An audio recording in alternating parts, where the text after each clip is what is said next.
Welcome to Sanbit. Today I'm going to give you a quick tour of the website. Sanbit is a platform that helps you practice using a foreign language. We do that by providing tools for reading, writing, speaking, and listening. So for this demo, I'm going to be learning Mandarin Chinese and I speak English. So here's my dashboard. This is what I see when I first log in. I can see what my friends have been up to lately, see some essays I've written recently, and then a random word that I've learned recently will appear here. Okay, so let's go over some of the features. Every time you run into a word or phrase that you don't understand or that you just learned, whether it be from a blog, newspaper, book, wherever, you would enter into Sanbit. So you go to New Word, and what word did I learn? Let's just pretend that I learned ta. That means that's him in Chinese. So we can add a pronunciation. It's optional. The languages that I'm going to be writing this entry in. So if I speak English, that means my definition will be in English, and I'm learning Mandarin. That means the word I just entered will be in Mandarin, and my definitions will also be in Mandarin. So, and also dictionaries. We can add it to different dictionaries. So we can create dictionaries on the fly. Let's just create one test. And we can add words to different dictionaries. So we can just use some dictionaries we had earlier. So let's put it under these dictionaries. So our definition, remember that's in English, means him, he. In our example,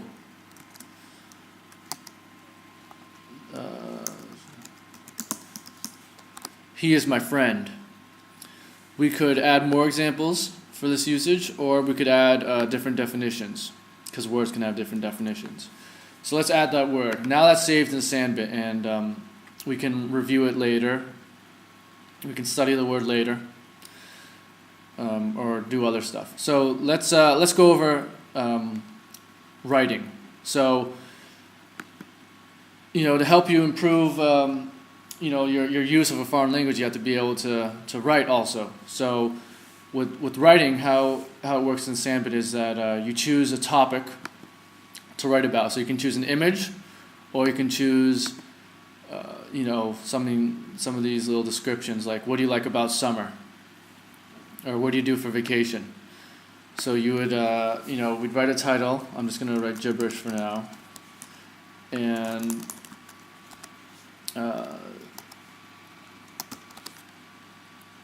just gibberish. On the right hand side here we have our dictionaries. Remember we added words in dictionaries? We can browse our dictionaries. Say we want to use a word that we learned recently. Can't remember exactly what it is. So let's see. Planets. I want to use one of the planets I learned. So we click on a planet and it gives us a definition. It will also show us examples, but I don't have any examples for this planet. Let's see if I have examples somewhere else. Okay, so here's an example. So let's say I want to use the words, star in here. So, we want to write a really long essay, but this is a demo. So we create our essay, and now here's our essay. You see that these two words here, they're highlighted. That's because those are words I learned recently. So now anytime that someone visits my essay, and they will see that those words are highlighted, they'll know that those are words that I learned recently, and then they can critique me. So someone can leave a comment. They can tell me, your vocabulary usage or grammar usage is incorrect, or maybe it's great, and they can say, oh, great.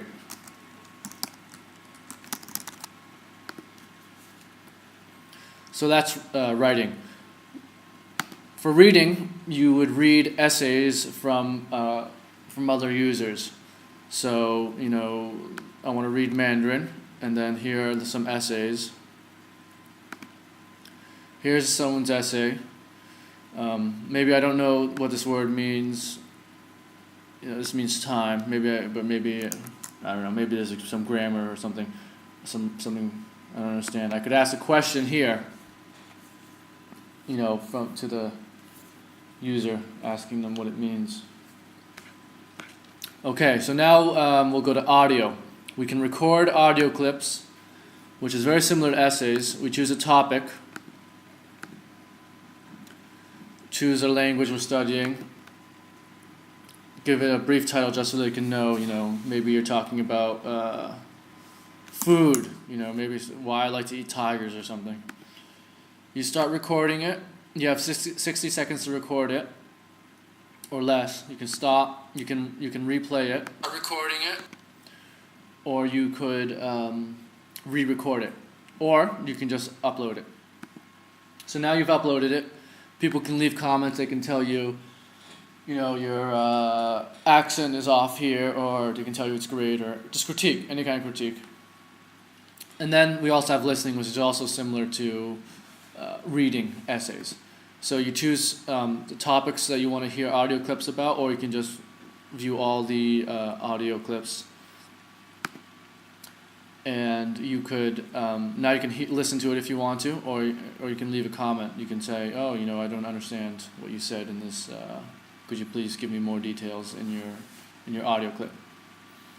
So that's reading, writing, listening, and speaking. Those are the four major parts. Let me go over a couple of other things. So remember, we were putting words into dictionaries. Well, there's a few reasons for that. Dictionaries are like categories or tags. They're a way to categorize your words for later retrieval.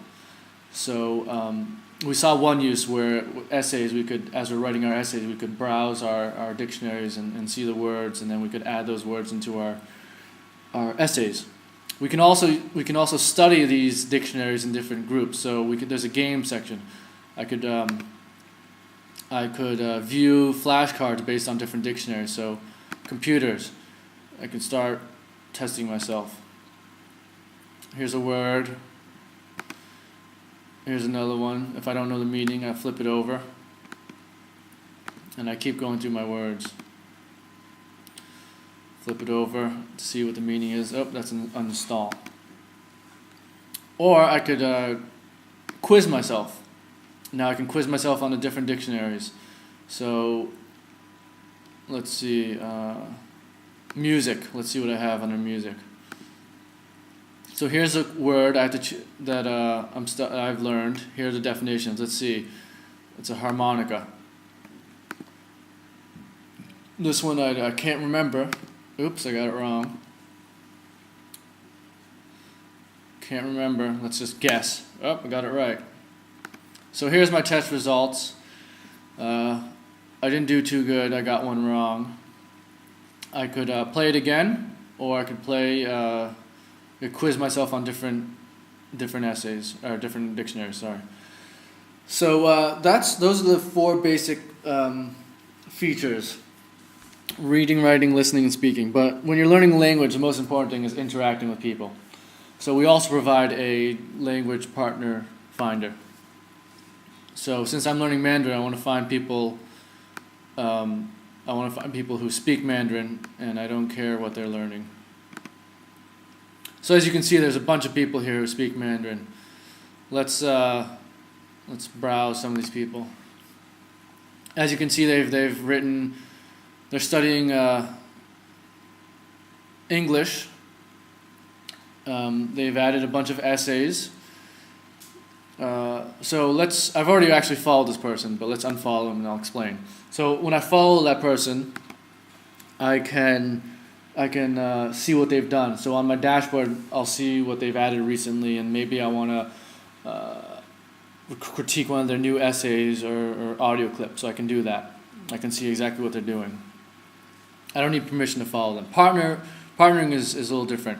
It's a two-way thing. So both sides need to agree. So when I partner with someone, I want to partner with someone who are learning and speaking the opposite languages that I'm learning and speaking. So I'd want to find a partner who speaks Mandarin and who's learning English, since I'm learning Mandarin and I speak English. So once I partner with them, I would actively be helping them correct their essays and audio clips. So it's an agreement between the two of you that you guys will work together to help each other. So those are the basic features. There's a bunch of other features which you can explore on your own on the site. And I hope you do explore the site and give me feedback. I look forward to hearing what you guys have, and thanks.